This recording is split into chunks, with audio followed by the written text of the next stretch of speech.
Baik, bismillahirrahmanirrahim. Kita lanjutkan penjelasan sifat kita selanjutnya, yaitu sifat yang tidak memiliki lawan. Kalau kemarin kita sudah selesai membahas mengenai sifat yang memiliki lawan, yang mana ini tuh sifat yang memiliki lawan disebut apa? Hakul huruf, atau sifatul lazimah, atau sifat as-sabitah. Yang mana setiap huruf pasti memiliki salah satu sifat dari yang memiliki lawan, ya.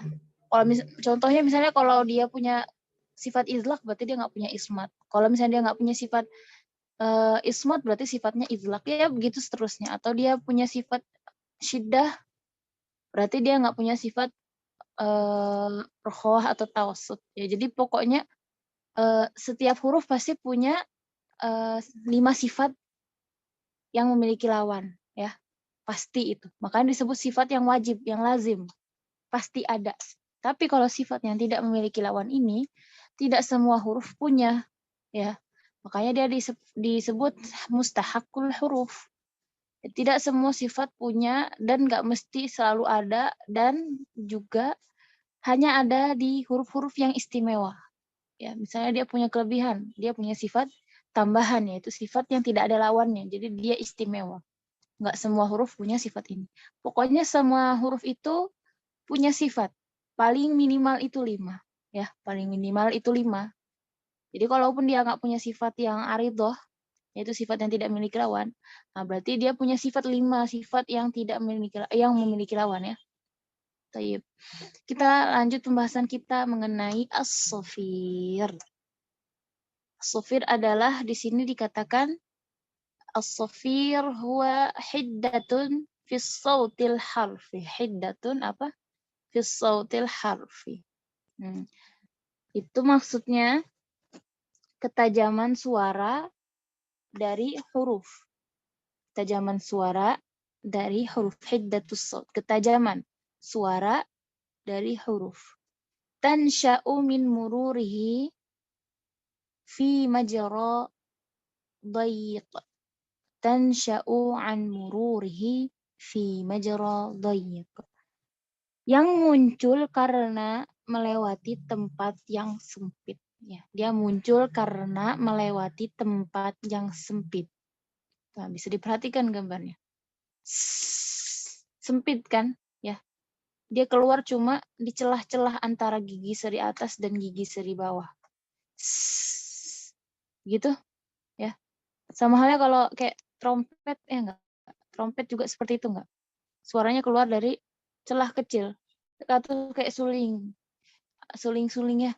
Lubangnya kecil tapi mengeluarkan suara yang tajam, nyaring. Ya. Nah, itulah diibaratkan sifat sofir, yang mana dia sifat sofir ini hanya ada di 3 huruf aja. Selain huruf itu nggak punya. Nggak ada yang punya sifat sofir selain 3 huruf ini. Yaitu huruf sod, sin, dan zai. Ya, selain itu nggak ada yang punya. Baik. Sifat sofir secara bahasa adalah hiddatus saut, yaitu ketajaman suara. Itu secara apa? Bahasa. Terus secara istilah adalah sautun zaid. Sautun zaid, suara tambahan. Yakhruju min bainis sanaya tarful lisan, yang mana dia keluar di antara 2 gigi seri, ya, di antara 2 gigi seri dan ujung lidah, indan nutqi, ketika diucapkan bil harfi, ketika diucapkan hurufnya. Wa yushbihu sautun ta'ir, dan dia menyerupai suara burung. Liza, maka dari itu sumia sofirun, dinamakan dengan sofir. Sofir itu kalau dalam bahasa Arab bisa diartikan burung, ya. Burung, sofir. Suaranya tajam, makanya kayak suara burung kata mereka. Makanya disebut sofir. Suaranya tajam. Suara burung kan gitu, ya. Nyelengking. Nah, sifatnya ini yaitu quwwah. Al-quwwah sifatnya, kekuatannya sifat sofir ini sifat qawiyah, sifat yang kuat katanya, sifatnya kuat. Nah, jadi gimana sih sifat sofir ini? Jadi sifat sofir ini suaranya tajam, ya kan? dari huruf yang muncul karena melewati tempat yang sempit. Nah, suara ini tuh bukanlah suara yang dipaksakan ya, enggak, tapi melainkan suara yang harus dilafazkan secara alami pada huruf-hurufnya. Jadi nggak ada paksaan sama sekali, alami semua itu terjadi, ya enggak? Beberapa orang mungkin ada yang memiliki kesulitan ya, mengalami kesulitan di sifat ini. Mungkin secara umum ya 90%-nya semua orang mudah mengucapkan sifat sofir ini karena ini sudah menjadi fitrah ya. Fitrah setiap orang bisa mengucapkan sifat sofir ini. Berbisik-bisik juga kan. Nah, itu kan itu sofir itu. Bunyi desis-desis ketajaman suara itu tuh sofir. Ya, beberapa orang mengalami kesulitan. Jadi untuk menghasilkan sifat ini, mungkin ada masalah misalnya memiliki gigitan yang lebar pada giginya, ya. Jadi rapat banget, nggak ada celah sama sekali misalnya. Ya, hal ini bisa diatasi misalnya jika rahang bawahnya dikedepankan sedikit biar ada hasil suara sin, ada suara sofirnya misalnya, sehingga gigi depan dan atasnya disejajarin. Ya, bisa jadi kan ada yang gigi depannya terlalu panjang, gigi serinya terlalu besar, terus menutupin sampai gigi seri bawah. Ada ya yang seperti itu ya. Dia punya masalah seperti itu, akhirnya suara sin nggak bisa keluar, cadel huruf S misalnya. Jadi digerakin gigi geraham bawahnya tuh biar giginya diratain, baru keluar misalnya suaranya. Nah itu begitu ya. Hal yang lain yang menyebabkan kurang tepat dalam menghasilkan sifat ini adalah jika ujung lidah ditekan ya dengan kuat pada gigi seri. Yang akan keluar kalau digigit mah gimana? Nggak bisa ya, nggak bisa kalau digigit. Nah terus apa lagi? Nah, jika terdapat celah yang sempit antara lidah dan gigi seri, maka akan keluar suara yang tajam tadi, ya kan? Nah, suara sin itu lebih tajam daripada suara sod dan zai, gitu. Kenapa? Ya, karena suara sin ini tipis sifatnya. Tapi kalau dilihat dari kekuatannya di sini dikatakan huruf sod, terus zai, terus sin. Lebih tajam kan? Lebih berat.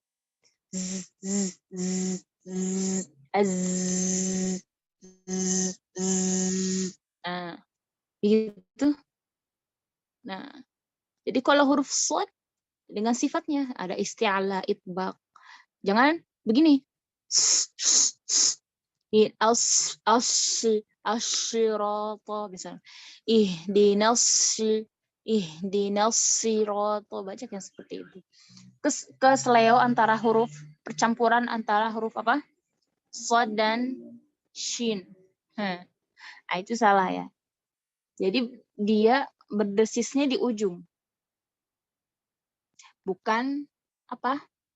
Bukan ke seluruh mulut. Itu jadinya huruf shin.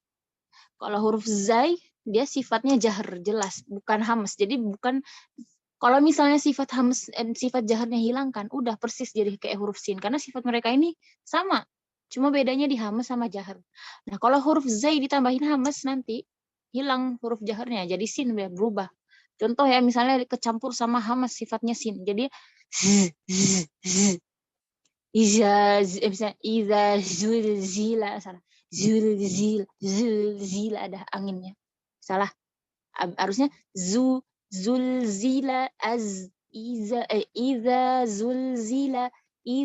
zulzilatil ardu zilzalaha. Jelas. Nah, huruf sin. Nah, gitu. Paham ya? Untuk sifat sofir insya Allah mudah. Nah, terus di sini ada malhuzah, ada sedikit catatan ya, kayak peringatan gitu. Kalau misalnya sifat sofir pada huruf sin hilang, nggak ada sifat sofir, maka suara huruf sin juga akan hilang karena semua sifatnya sin itu sangat lemah. Semua sifatnya sin itu sangat lemah, yaitu sifat-sifat yang memiliki lawan, ya, kecuali sifatnya sofir. Jadi sifatnya sofir itu sangat kuat di huruf sin. Jadi kalau misalnya sifat sofirnya hilang, nggak akan jelas. Gimana? Nggak ada sofir, nggak bisa. Harus ada sofirnya. Kalau nggak ada sofirnya, nggak akan keluar sifatnya. Bagaimana kita mengucapkan sifat sin? Ya nggak? Nah, jadi bagaimana sih kita mengucapkan huruf sifat sofir ini? Ya, dengan cara kita meletakkan kepala ujung lidah kita itu ke mana? Lihat gambarnya ke mana? Kita letakkan mana? Kita ujungkan kepala ya, kepala ujung lidah ini ke gigi seri bawah, ke dinding gigi seri bawah ya. Nah, jadi suaranya mengalir dari celah yang sempit. Ya kan? Ada tanda panah. Jadi suaranya mengalir dari celah yang sempit secara kuat. Dan kita tidak menggunakan bibir ketika mengucapkan huruf shad. Ingat. Kayak sui misalnya dimonyongin salah. Kecuali kalau dhammah ya memang pakai bibir, memang karena dhammah itu temennya waw ya, aslinya dari waw. Su ya. Kalau misalnya kita nggak monyong nggak jadi huruf, jangan nggak jadi dhammah. Tapi kalau fathah nggak kita atau kasroh tidak menggunakan bibir ya, bukan. Udah dijelaskan di bab-bab sebelumnya ya. Karena kalau misalnya kita pakai bibir ya nanti berubah kedudukan makhrajnya huruf shad. Oke. Jadi untuk pembahasan sifat sofir mungkin sampai di sini saja. Insya Allah sudah jelas ya, karena penjelasan sifat sofir ini tidak banyak ceritanya, cuma segini. Insya Allah kita akan masuk ke bab selanjutnya, itu bab qalqalah. Baik. Sekian. Barakallahu fikunnas. Assalamualaikum warahmatullahi wabarakatuh.